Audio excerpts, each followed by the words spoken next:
I knew the second I saw water running downhill from that infinity pool. My orchard was finished.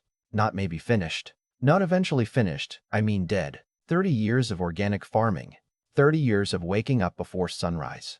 Pruning trees in freezing rain. Hauling crates until my shoulders burned. All of it suddenly sitting underneath some rich guy's luxury swimming pool like an afterthought. And the craziest part was, when I tried warning him, he looked me dead in the eye and smiled like I was complaining about grass clippings. My name's Caleb Mercer, and my family owns a little apple orchard outside of Hood River, Oregon. Nothing fancy. 15 acres, give or take. My dad bought the land back in the late 80s after the lumber mill he worked at shut down. Everybody told him he was crazy for trying organic farming back then because nobody around here cared about that stuff yet. But Dad used to say, healthy soil pays you back honest. That line stuck with me my whole life. By the time I inherited the orchard, we finally had contracts with restaurants in Portland, local farmers markets, even a few specialty grocery stores. We weren't rich, but we were stable. And in farming, stable feels a whole lot like wealthy. Getting certified organic nearly broke us though. 3 straight years of inspections, paperwork, soil testing, random audits. One mistake, one contamination incident, and you could lose everything. That's the thing people don't understand about organic farming. It's not just growing fruit without chemicals. It's basically living under permanent probation.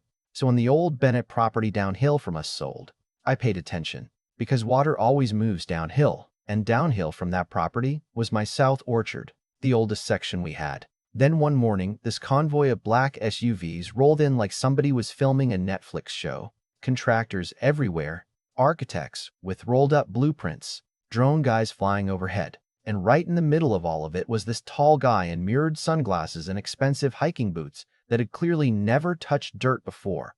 That was Gavin Vale. Apparently, he'd made a fortune in tech, some cybersecurity company or crypto thing, depending on which rumor you believed at the diner in town. Younger guy, maybe early 40s, smooth talking, California energy all over him. The kind of guy who says things like curating a living experience instead of building a house.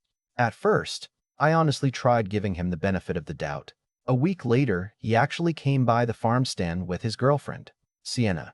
She seemed nice enough. Bought Honeycrisp apples and homemade cider donuts. Gavin walked around looking at everything like he was touring a museum. "You grow all this yourself?" he asked.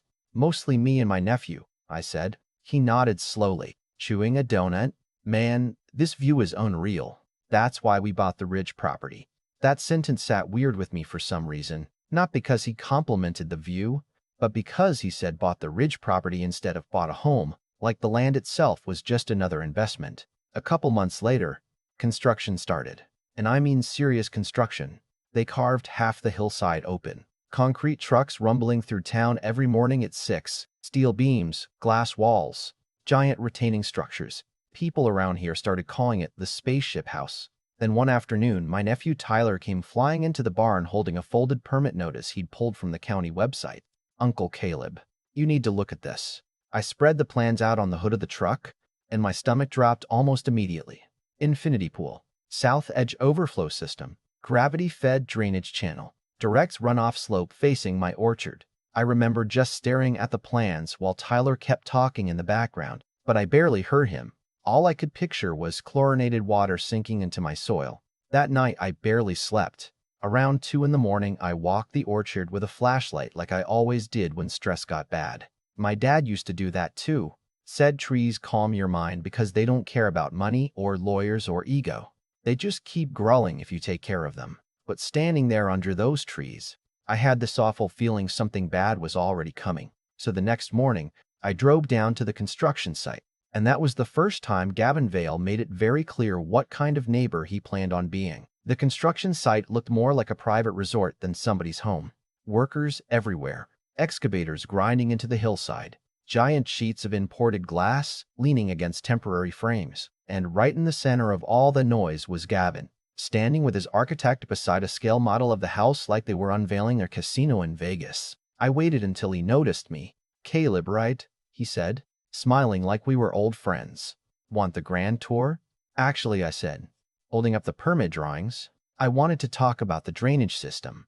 The smile faded just a little. His architect, This thin guy named Martin Keller with perfectly white sneakers stepped forward before Gavin could answer. Everything's engineered to county code. I'm not talking about code, I said. I'm talking about chlorine runoff flowing into my orchard. Martin sighed immediately, like he'd already decided I was some annoying hillbilly slowing down progress. The overflow system disperses gradually, he said. Minimal environmental impact. Minimal for who? Gavin crossed his arms. Look, Caleb, we spent a lot of money designing this place. We're not redesigning half the property over hypothetical water concerns. It's not hypothetical, I said. If pool water contaminates my soil, I lose my organic certification. For the first time, he looked genuinely confused. You can lose certification over pool water? Yes. How's that even legal? I remember laughing a little when he said that because the irony nearly killed me. You're asking me how farming laws work while building a swimming pool pointed directly at my trees. That should have been the moment a decent person says, "All right, let's figure this out." Instead, Gavin looked over at Martin, then back at me. "We're following regulations," he said flatly. "That's what regulations are for." And there it was. That rich guy mentality. If paperwork says it's allowed, then consequences magically stop existing. I tried the county after that, sat through meetings, filed complaints, talked to environmental offices. Every conversation ended the same way. The design meets code requirements. I even called our organic certification agency myself. A woman named Denise handled our account for years, and honestly, I could hear sympathy in her voice. "Caleb," she said quietly, "if contamination enters the orchard, our hands are tied. So even if it's not my fault." "I know, I'm sorry." That word sorry started making me angry after a while, because nobody saying it was actually stopping anything. Summer rolled in fast after that. The house kept growing bigger and shinier every week, while my anxiety basically turned into a second full-time job. Every morning I'd check the construction progress before checking my own irrigation lines. I started keeping notebooks documenting everything. Dates, photos, weather conditions, drainage angles. Tyler joked I looked like a detective chasing a serial killer. Truth was, I felt helpless. Then August hit. The pool got filled on a Thursday afternoon. I remember because the sunlight caught the water just right. And from the upper orchard, it honestly looked beautiful. Like one of those luxury travel magazines people leave on coffee tables. 3 days later, I found the first dead patch. At first, it just looked wet.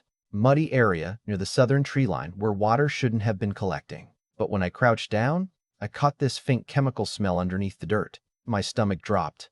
I filled sample jars right there beside the trees and drove them into town for testing. The results came back the next morning. 3.1 parts per million chlorine.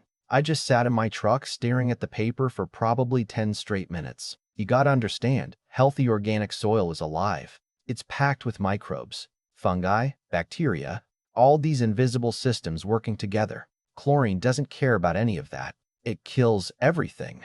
And once your soil biology starts collapsing, your trees follow slowly behind it. That same afternoon, I drove straight to Gavin's place. The house was basically finished by then. Massive glass walls, polished concrete, outdoor fire pits, looked like something built for celebrities, not normal human beings.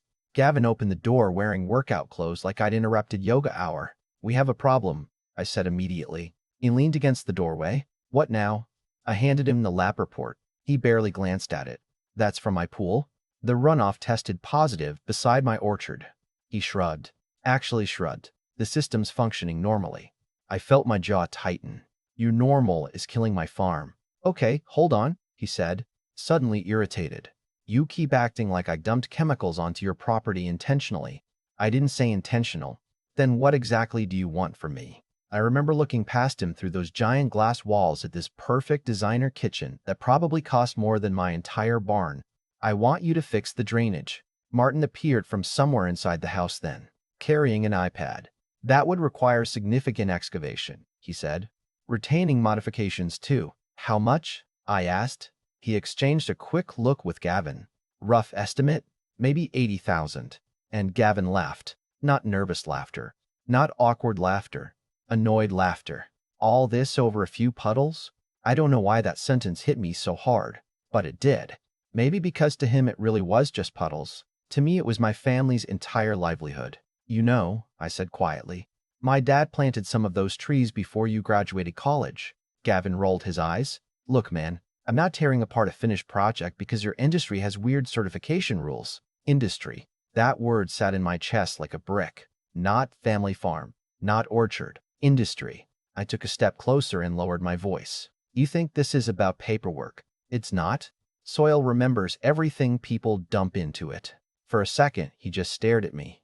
Then he said something I'll probably remember for the rest of my life. Maybe it's time smaller farms stopped trying to exist next to modern development. I actually went numb hearing that.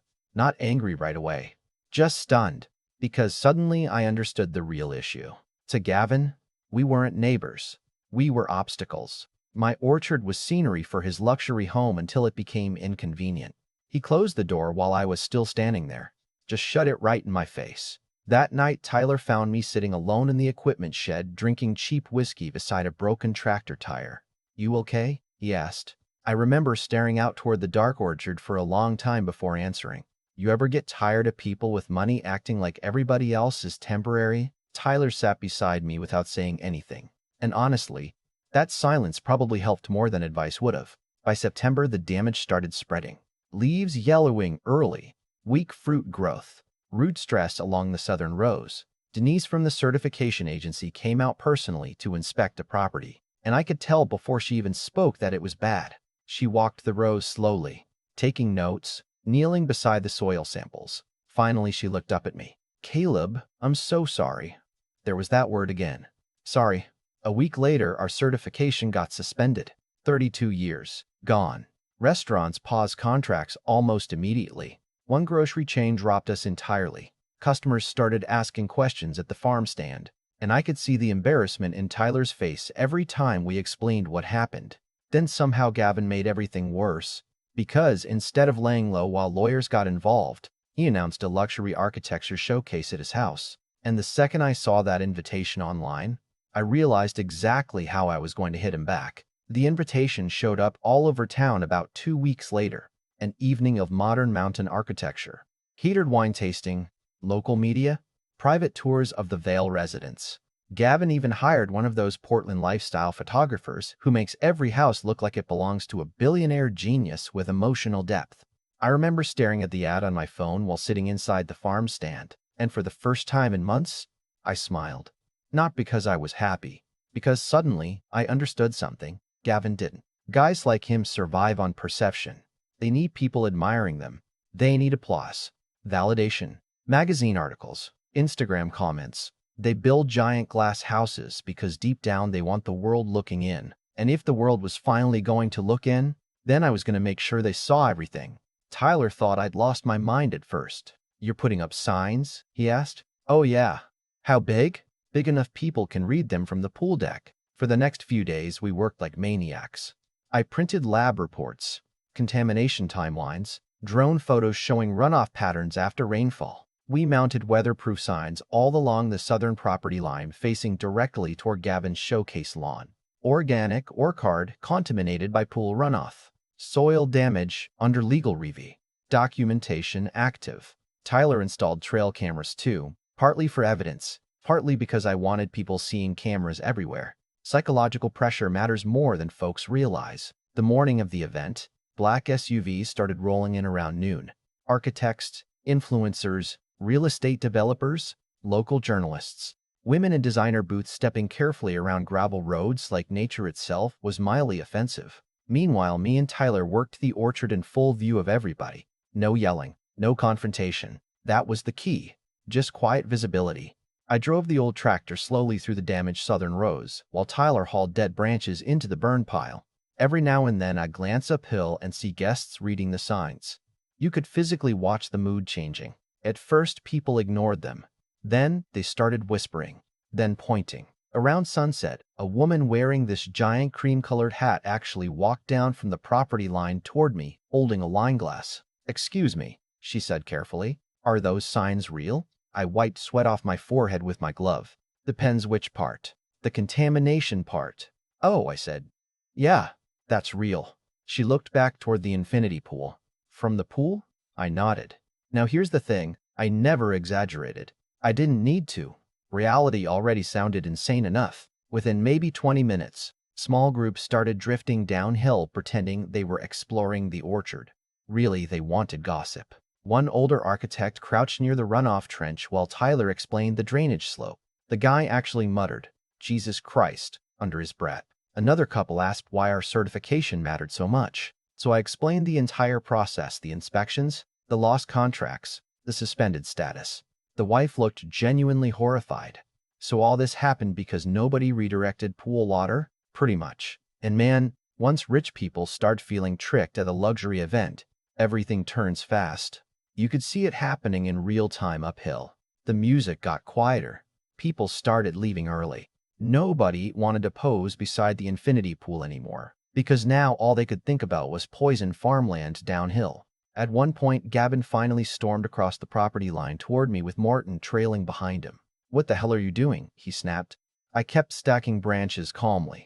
"Working." "You're sabotaging my event." "No," I said. "Your drainage system did that." His face turned bright red. "You're making this look intentional." I dropped the branches and stared right at him. Was it accidental? That shut him up for about 2 seconds. Then Martin jumped in. "You're creating reputational damage before litigation concludes." I actually laughed. "Reputational damage? My trees are dying, Martin." Guests were openly watching us by then. Phones out, whispering. Gavin lowered his voice hard. "Take the signs down." "No." "I'm serious. So am I." For a second, I honestly thought he might lose his temper completely. That then somebody from the event called his name uphill, and he realized people were staring. That's when it hit him. He couldn't bully his way out of this publicly. So he turned around and walked back uphill without another word. And I swear to God, watching him walk away while guests avoided eye contact with him was more satisfying than any courtroom victory later on. But the real damage happened online. 2 days later, some architecture blog published drone photos comparing the luxury pool against my damaged orchard. The headline read, "When Luxury Design Ignores the Land Beneath It." Then, bigger outlets picked it up. Environmental pages, local news, even one national design magazine ran a story questioning whether modern hillside mansions were destroying agricultural communities around the Northwest. And suddenly Gavin's dream house wasn't famous because it was beautiful. It was famous because people hated what it represented. By January, mediation finally started. And honestly, Gavin looked exhausted. Not angry anymore. Just tired. Turns out, public humiliation hits different when your entire identity revolves around admiration. Our lawyers presented everything: contamination reports, drone footage, county documents, witness statements from the architecture showcase, even social media posts from attendees discussing the runoff. There wasn't really much left to argue. The settlement happened 3 weeks later. $380,000. Full drainage reconstruction at Gavin's expense, long-term soil remediation monitoring, and partial reimbursement for recertification losses. Legally speaking, we won. But here's the weird part: nobody tells you about winning something like this. It still doesn't fully feel like victory. Because my father's original southern rose never completely recovered. Some of those trees are gone now. Replanted, technically, but not the same. Farming teaches you something hard about time. You can replace trees, but you can't replace decades. Funny enough, Gavin sold the house less than a year later. Couldn't stand the attention anymore. Last I heard, some retired couple from Seattle bought it and immediately planted native hedges all along the runoff slope. Never even used the pool much. And honestly, they've been great neighbors. But sometimes late at night, I still walk the orchard with a flashlight like my dad used to, checking branches, listening to the wind moving through the trees, thinking about how fragile ordinary lives really are when they collide with money and ego. So here's what I want to ask you guys. Do you think Gavin was actually malicious? Or just the kind of wealthy person who never learned his actions affect other people? And if you were in my position, would you have handled it differently? Or would you have gone even further once your livelihood was threatened? Let me know in the comments. And if you enjoy stories about real conflicts, messy neighbors, and the kind of justice that doesn't always come from a courtroom, hit like, subscribe, and stick around for the next one.